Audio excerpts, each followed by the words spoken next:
नमस्कार, बहुत स्वागत है आपका। मैं हूं सूर्या त्रिपाठी और आप देख रहे हैं हमारी खास पेशकश जैश की जहरीली साजिश। दिल्ली के लाल किले में हुए विस्फोट को लेकर अब चारों डॉक्टरों के करीबी लोगों पर छापे मारे जा रहे हैं। ये पता चला है, जानकारी मिली है कि डॉक्टर शाहीन शाहिद के साथ उसका छोटा भाई डॉक्टर परवेज अंसारी भी आतंकी नेटवर्क का हिस्सा था। लाल किला ब्लास्ट को लेकर एक बड़ा अपडेट आया है। दिल्ली पुलिस जिस लाल कार की तलाश में जुटी थी वो मिल गई है। संदिग्ध कार फोर्टेड की इको स्पोर्ट्स है जो लाल रंग की है। दिल्ली पुलिस की 5 टीमें इस कार की तलाश में जुटी हुई हैं। जांच में यह भी सामने आया है कि संदिग्ध के साथ i20 के अलावा एक और लाल रंग की कार थी जिसकी तलाश पुलिस ने कर ली है।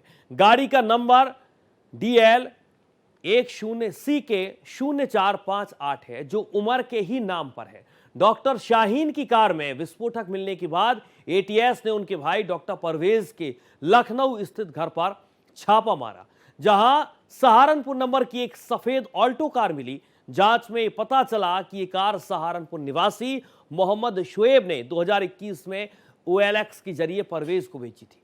शोएब ने बताया कि यह कार उसे शादी में मिली थी।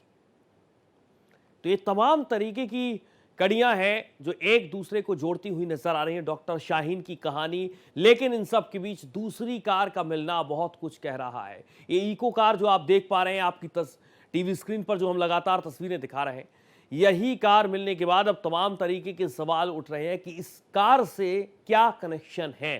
सन 2017 में मुझे दहेज में मिली थी शादी में, और जी OLX पे सन 2021 में मैंने उन्हें बेच दी थी, वो डॉक्टर परवेज आलम को OLX पे। डॉक्टर साहब यहाँ देहरादून चौक पर रहे थे। OLX पे मैंने गाड़ी डाल रखी थी। सन्नी उनका कंपाउंड था, उसने मेरे साथ डील करी थी गाड़ी की, और सन 2021 में ही मैंने उन्हें गाड़ी दे दी थी। 2,20,000 रुपये में मैंने गाड़ी दी थी उन्हें।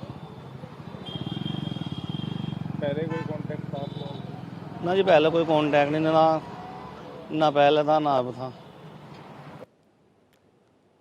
दिल्ली ब्लास्ट में जिस i20 कार का इस्तेमाल हुआ है उसे बेचने वाले फरीदाबाद के अमित पटेल का क्या कहना है, आप भी सुनिए।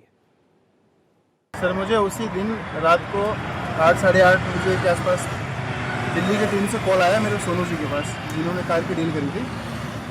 तभी मुझे पता चला। फिर वो टीम आई यहाँ पे, अपनी जो हमारे पास डॉक्यूमेंटेशन थे वो सब लेके गए वो, और बाकी उन्होंने अपने इन्वेस्टिगेशन स्टार्ट कर रखा है। उनका काम चालू है। सर, 29 तारीख को हमने कार बेची थी। 4 बजे के आसपास हमने कार की डिलीवरी दी थी कार की। सर, हमने जो डिलीवरी दी थी वो आमिर राशिद के नाम पर डिलीवरी दी है कार की।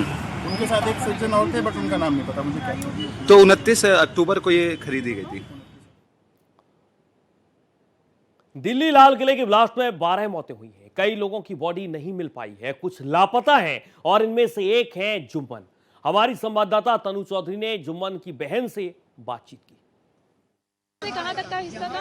यहाँ से यहाँ तक का मेरा भाई का हिस्सा था। बस आपने खाली जैकेट से पहचाना? सिर्फ जैकेट ही था? चैन पहन लेता हूँ। ये है ना, ये बिल्कुल यही था, सेम कपड़ा, उससे पहचान करी थी। जो बच्चे अगर घर से कमाने निकल रहे हैं तो हमें तो पता ना हमारा भाई ने क्या कपड़ा पहना है। बच्चे भी पहचानेंगे, उनकी बीवी भी पहचानेंगी। तो इस तरह से बिल्कुल यही सेम कपड़ा पहन के वो निकला था घर से। तो जैसा कि हमने बताया कि डॉक्टर शाहीन शाहिद कानपुर के GSVM मेडिकल कॉलेज के फार्माकोलॉजी विभाग में 7 साल तक असिस्टेंट प्रोफेसर के पद पर रही और 2013 में बिना बताए गायब भी हो गई।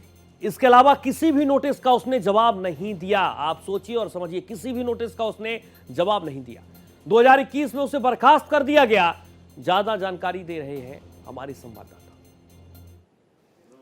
दिल्ली बम ब्लास्ट के आरोपी मुजम्मिल ने एक नाम लिया है, शाहीन सईद। इस वक्त हम उनके घर के सामने खड़े हैं और आप देख सकते हैं विजुअल्स में, घर यहाँ पे है। यहाँ पे उनके पिता रहते हैं, वो अपने पिता के साथ रहती थी। 2013 में उन्होंने बिना बताए नौकरी छोड़ दी, सरकारी नौकरी छोड़ दी। उसके बाद 2021 में शासन ने उनको नौकरी से निकाल दिया। अब वहाँ से निकलने के बाद वो फरीदाबाद चली गई। फरीदाबाद में वो कुछ टाइम रहीं और कहा जा रहा है कि वहीं पे उनकी मुलाकात मुजम्मिल से हुई और उसके बाद से वो लगातार मुजम्मिल के टच में रहीं। अब देखने वाली बात यह है कि किस तरीके से मुजम्मिल और शाहिद मिल के और पाकिस्तान का उनका क्या कनेक्शन सामने आ रहा है, जैश ए मोहम्मद का उनका क्या कनेक्शन सामने आ रहा है, ये इन सारे पहलुओं पर जांच एजेंसियां लगातार काम कर रही हैं। लखनऊ के इसी आवास पर कल मंगलवार को एटीएस और जम्मू कश्मीर पुलिस ने यहाँ पे रेड करी, जांच करी और IIM रोड स्थित उनके भाई परवेज़ के इस आवास पर एटीएस ने जांच की और तमाम चीज़ें मिली परवेज़ के आवास से। उन्हें क्वालिटी की पैड के कुछ मोबाइल मिले, कुछ गैजेट्स मिले, जिसको उन्होंने जब्त कर लिया है। अब देखने वाली बात यह है कि किस तरीके से इनका जो पूरा नेक्सस है ये जैश ए मोहम्मद से लिंक होता है, पाकिस्तान से क्या कनेक्शन आता है और किस तरीके से इस बम ब्लास्ट की तैयारी की गई, क्या कनेक्शन है लखनऊ का, सहारनपुर का, फरीदाबाद का, दिल्ली का। ये सारे कनेक्शंस पे एटीएस लगातार काम कर रही है, जगह जगह पे छापेमारी कर रही है, दस्तावेज बरामद कर रही है और लखनऊ के उन संवेदनशील जगहों पर लगातार जांच एजेंसियां मुस्तैद हैं। लगातार बम की जांच की जा रही, कहीं और कुछ ऐसी गतिविधि ना हो, कोई ऐसी प्लानिंग ना हो जो संवेदनशील जगहें हैं उन पे निगरानी बढ़ा दी गई है। अब देखने वाली बात यह है कि जो बम ब्लास्ट दिल्ली में हुआ, जैसे जैसे शाहीन का नाम सामने आया और उसके बाद अब और कितने लोग धीरे धीरे जुड़ रहे हैं, क्योंकि इनकी गिरफ्तारी भी हो चुकी है। और यहाँ पे उनके भाई शोएब ने बताया है कि वो बिल्कुल बेकसूर है, पढ़ने में तेज़ थी, लेकिन इसके बावजूद सब डॉक्टर थे, लेकिन इसके बावजूद उन्होंने ऐसे काम को अंजाम दे कैसे दिया, आखिर ये मानसिकता आ कहाँ से रही। लखनऊ में कैमरामैन राहुल के साथ पीयूष राय, भारत एक्सप्रेस। डॉक्टर शाहीन शाहिद के पूर्व पति डॉक्टर जफर हयात भी सामने आए हैं। उन्होंने बताया कि डॉक्टर शाहीन विदेश में बसना चाहती थी और इसी मतभेद की वजह से उनका तलाक भी हो गया था। बाहर जाना चाह रही थी, मेरा मतलब नहीं था। हम दोनों लोग शादीशुदा थे और आराम से रह रहे थे, अच्छी बेहतरीन सर्विस थी, 2 बच्चे भी थे, कोई प्रॉब्लम किसी तरह की थी ही नहीं। अब वो अपनी तरफ से अपने साइड, हो सकता है कुछ उनके दिल में रहा हो, वो चली गई होंगी, मुझे तो कुछ पता नहीं इसके बारे में। क्या आपको मालूम था कि वो उनकी संबंध आतंकियों से कुछ आपको जानकारी थी कि उनका संबंध कुछ आतंकियों से किस ना, ऐसा कुछ नहीं। कितने साल आपकी शादी हो गए थे उनके साथ? 9 साल 9 साल हो गए। 9 साल 9 ईयर्स। 9 साल क्या वजह थी आपकी डिवोर्स हुआ उनके साथ? क्या वजह हो गई डिवोर्स होने का? बता दो दिया अभी। वो बाहर जाना चाह रही थी, एक बार मेरे से जिक्र किया, मैंने कहा यार कि यहाँ रहना ज़्यादा सही है, यहाँ पे रिलेशंस है हम लोगों के, सबसे मिलते जुलते रहेंगे, बाहर जाके अकेले हो जाएंगे, दिक्कत होगी।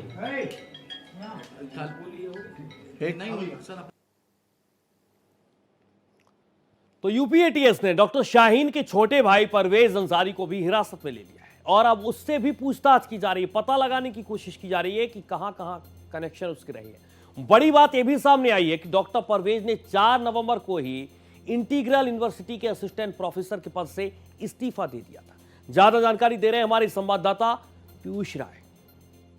दिल्ली में हुए आतंकी हमले के बाद जिस तरीके से मुजम्मिल का नाम सामने आया, जो मुख्य आरोपी है, उसके साथ एक महिला डॉक्टर, कहा जा रहा है कि वो उसकी महिला मित्र भी है, गर्लफ्रेंड भी है। उसका ठिकाना लखनऊ में, उसका पैतृक निवास है लखनऊ के लालबाग में, जहां पे यूपी एटीएस और जम्मू कश्मीर पुलिस द्वारा रेड की गई। उसका एक भाई बताया जा रहा है डॉक्टर परवेज अंसारी, जिसका ठिकाना है लखनऊ के ही मड़ियाओं में। वहाँ भी यूपी एटीएस और जम्मू कश्मीर पुलिस गई, जहाँ पर उनको कुछ दस्तावेज मिले जिसको उन्होंने जब्त किया, जहाँ पर कुछ डिजिटल डिवाइसेज मिले, कुछ क्वालिटी कीपैड वाले फ़ोन मिले। अब उसको यूपी एटीएस खंगाल रही है कि किस तरीके से इनका जो लिंक है कि तमाम आतंकी गतिविधियों में जैश ए मोहम्मद के साथ जिस तरीके से डॉक्टर शाहीन का जो लिंक जोड़ा जा रहा है वो कितना सही है, वो कितना गहरा है और इस मॉड्यूल में कितने लोग इन्वॉल्व थे।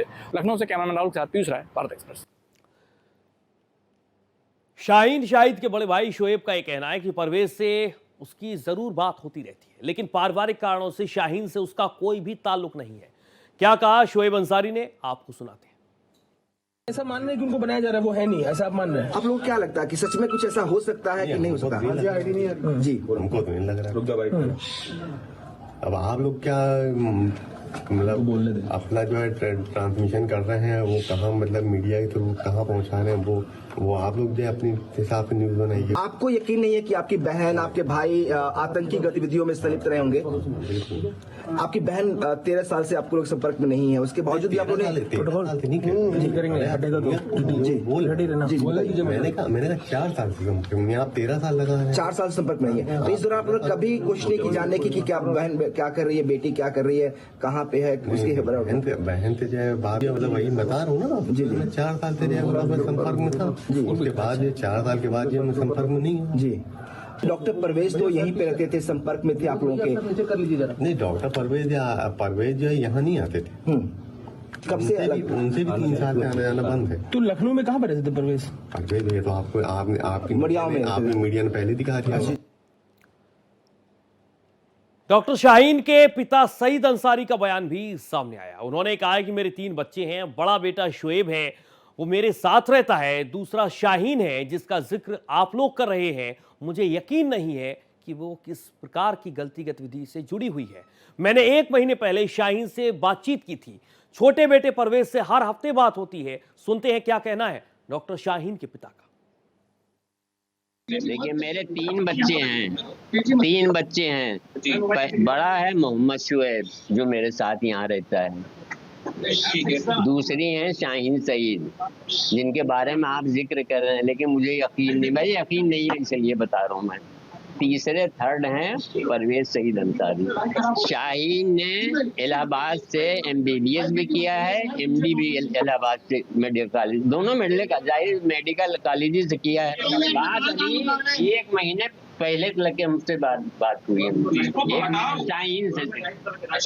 हाँ, परवेज से हर हफ्ते होती है बात। कल मेरी नहीं हुई इसलिए बात, कल मैं शादी में था। परवेज से मेरी बात जो है आज से 5 दिन हुए। हाँ, ट्यूसडे को हुई थी। बस ट्यूसडे को छुट्टी पड़ी थी। हाँ, गुरु नानक बर्थडे थी, उस दिन बात हुई थी परवेज से। मैं सिर्फ खैरियत लेता हूँ, बेटा खैरियत है, कॉलेज में सब बढ़िया है, क्योंकि प्राइवेट मेडिकल कॉलेज है भाई, प्राइवेट वाले कभी भी निकाल सकते हैं। लगातार इस बात की पड़ताल की जा रही है। तमाम एजेंसियां इस बात का पता लगाने की कोशिश कर रही हैं कि आखिरकार जो दिल्ली में एक बड़ा ब्लास्ट किया गया उसके पीछे कौन है, कहां कहां इसके तार जुड़े हुए हैं। इसको जानने और समझने की हम कोशिश करेंगे। मेरे 2 सहयोगी इस वक्त मेरे साथ लाइव जुड़ चुके हैं। रमेश कुमार सिंह है, अल फलाह यूनिवर्सिटी और फरीदाबाद से वो लाइव जुड़ चुके हैं। इसके अलावा पीयूष हमारे साथ, हमारे सहयोगी राजधानी लखनऊ से लाइव जुड़ चुके हैं, जिनसे जानने और समझने की हम कोशिश करेंगे। सबसे पहले रमेश, मैं आपके पास आना चाहूंगा। क्या आतंकियों का अड्डा बन चुकी है अल फलाह यूनिवर्सिटी, या एक है कि यहां पर जिस तरीके से गतिविधियां चलाई जा रही थी, जिस तरीके से लोगों का ब्रेन वॉश किया जा रहा था और ऐसी जानकारी सामने आ रही है, क्या वाकई में यहां से ही पूरा षड्यंत्र, पूरी साजिश रची जा रही थी? रमेश। बिल्कुल, आप देखिए हमारे पीछे अल फलाह यूनिवर्सिटी है और इसी से जो व्हाइट कॉलर का इस बार जो नया एक मॉड्यूल मिला है जिसमें कि डॉक्टरों ने इस तरह के आतंकवादी हमले को अंजाम दिया। शाहीन जो कह रही थी कि वो विस्फोटक इकट्ठा कर रही थी, शाहीन यहाँ पे जो नए बच्चे आते थे MBBS में, उनका ब्रेन वॉश करती थी, उनको आतंकी संगठनों में जोड़ने का काम करती थी। और उसका जो प्रेमी था वो भी इसी यूनिवर्सिटी में डॉक्टर था और वो भी उसको मदद करता था। उसने 2 महीने पहले यहीं पास में ही लगभग यहाँ से 500 मीटर दूरी पर एक कमरा लिया था और उस कमरे में उसने तमाम इस तरह की जो गतिविधियां हैं इसकी प्लान जो रचा था। पर सबसे बड़ी बात कि बहुत सुरक्षित है, 75 एकड़ में ये यूनिवर्सिटी है और यहाँ के अंदर ही सारी, क्योंकि अंदर के लोग बाहर नहीं आते हैं और अंदर ही सारी सुविधाएं हैं, तो लोगों के संपर्क में आए बिना किस तरह से एक बड़ी घटना, आतंकी घटना को अंजाम देने का जो एक पूरा प्लान था वो तैयार किया गया। और आप देखिए कि जिस तरह से गिरफ्तारी हुई, जम्मू कश्मीर पुलिस के इनपुट से तमाम विस्फोटक मिले, तमाम 9 लोगों की गिरफ्तारियां हुई, AK-47 मिला। शाहीन जो थी वो AK-47 लेके चलती थी। आप सोचिए कि इस तरीके से जहां जगह जगह कैमरे लगे हुए हैं, शीशे से ब्लैक पेपर सुप्रीम कोर्ट ने हटवा दिया है, उसके बावजूद AK-47 लेकर चलना एक बड़ी बात है। ठीक है, मैं आपके पास लौटूंगा रमेश, मैं आपके पास लौटूंगा। कुछ और जानकारियां जुटाते हैं। पीयूष हमारे संवाददाता लखनऊ से लाइव जुड़ चुके हैं। पीयूष, आपने डॉक्टर शाहीन के तमाम परिवार के लोगों से बातचीत की, जानने समझने की कोशिश की, लेकिन इस पूरे धमाके को डॉक्टर शाहीन के इर्द गिर्द हम देख पा रहे हैं। एक महिला जो लखनऊ से यहां तक पहुंचती है और उसके बाद तमाम लोग उसके संपर्क में हैं। आपको बतौर रिपोर्टर क्या नजर आया? और दूसरा सवाल यह भी कि जिस तरीके से तमाम सवाल डॉक्टर शाहीन को लेकर उठ रहे हैं, और ये तस्वीरें आप देखिए, ये लगातार हम आपको जो तस्वीरें दिखा रहे हैं, ये लाइव तस्वीरें हैं, यही लगातार इस बात की चर्चा हो रही थी कि आखिरकार वो दूसरी कार कौन सी है, और यही कार है जिसकी सबसे ज्यादा तलाश की जा रही थी। इको स्पोर्ट्स कार है, इसका नंबर भी बाकायदा आपको नजर आ रहा होगा, दिल्ली नंबर की गाड़ी है। एक बार फिर से हम लगातार अपने दर्शकों तक ये तस्वीर पहुंचा रहे हैं। बेहद महत्वपूर्ण तस्वीर है, भारत एक्सप्रेस आप तक ये एक्सक्लूसिव तस्वीर इस कार की पहुंचा रहा है। DL यानी कि दिल्ली नंबर की इस गाड़ी को देखिए, और इसी गाड़ी को लेकर अब तमाम तरीके के सवाल भी उठ रहे हैं। एक कार जिसने ब्लास्ट किया, धमाका दिया, लेकिन धमाका किया और दूसरी कार आपको इस वक्त टीवी स्क्रीन पर नजर आ रही है। लाल कलर की, रेड कलर की एक कार है, इको स्पोर्ट कार है और इसी कार का लगातार जिक्र हो रहा था, इसी कार की तलाशी की जा रही थी और इस कार को भी बरामद किया गया है। ये एक्सक्लूसिव तस्वीर आप तक पहुंचा रहे हैं भारत एक्सप्रेस पर हम, और दो तस्वीरें आपकी टीवी स्क्रीन पर है। एक वो तस्वीर जिस वक्त ये धमाका हुआ था वहां पर किस तरीके का माहौल रहता है, इससे आप अंदाजा लगाइए, और दूसरी तस्वीर भी आप देखिए, लाल कलर की इको स्पोर्ट्स कार भी बरामद की गई है। पीयूष का रुख करेंगे। पीयूष, आपसे मेरा सवाल यही है कि आपने तमाम अलग अलग लोगों से बातचीत की है, डॉक्टर शाहीन के परिवार से बातचीत की, जानने समझने की कोशिश की, क्या डॉक्टर शाहीन के इर्द गिर्द और लोग भी हैं जो इस पूरे रैकेट को चला रहे थे, एक जो अलग तरीके का मैसेज देने की कोशिश डॉक्टर शाहीन की तरफ से की जा रही थी, ब्रेन वॉश करने की कोशिश की जा रही थी, ये तमाम तरीके के सवाल उठ रहे हैं। दूसरा सवाल मेरा है कि परिवार से कोई ताल्लुकात नहीं लंबे समय तक, इसका क्या कहना है, ये किस ओर इशारा कर रहा है? जी बिल्कुल, ये एक तरीके का पैटर्न है। आप समझने की कोशिश करिए कि कहां कहां से लोग आते हैं और एकत्रित होते हैं एक प्रॉपर एक मंसूबे को अंजाम देने के लिए। अब कश्मीर के पुलवामा से मुजम्मिल आता है, फरीदाबाद बस जाता है, 4 साल से वो डॉक्टरी करता है और उसके बाद 2006 के आसपास जो शादी हुई होती है शाहीन शहीद की, वो 2013 में 2 कारणों से टूटती है। 2 कारण ये बताए जा रहे हैं कि पहला, वो यूरोप मूव करना चाहती थी और उसका पति असहमत था। दूसरा कारण सबसे बड़ा बताया जा रहा है कि मुजम्मिल के साथ उसका अफेयर जो था वो खुल रहा था, तो दोनों में सहमति जाहिर सी बात है नहीं बन सकती थी, वो साथ नहीं रह सकते थे। और उसी समय के आसपास वो फिर फरीदाबाद जाती है। नाकों से बाहर है, ठीक है। आप सबसे मेरी रिक्वेस्ट ये है कि जब तक हम एएस चेक कंप्लीट ना कर लें, आप नाकों से बाहर रहें। आप सबसे मेरी ये पर्सनल रिक्वेस्ट है कि आप नाकों से दूर रहें। पहुंचने वाला है, आप नाकों से दूर रहें, आप नाकों से दूर रहें, आप नाकों से दूर रहें। मेरी आप सबसे ये रिक्वेस्ट है, जो होगा आपको ब्रीफ कर दिया जाएगा। अभी आप सब के लिए यही निर्देश हैं कि आप नाकों से दूर रहें।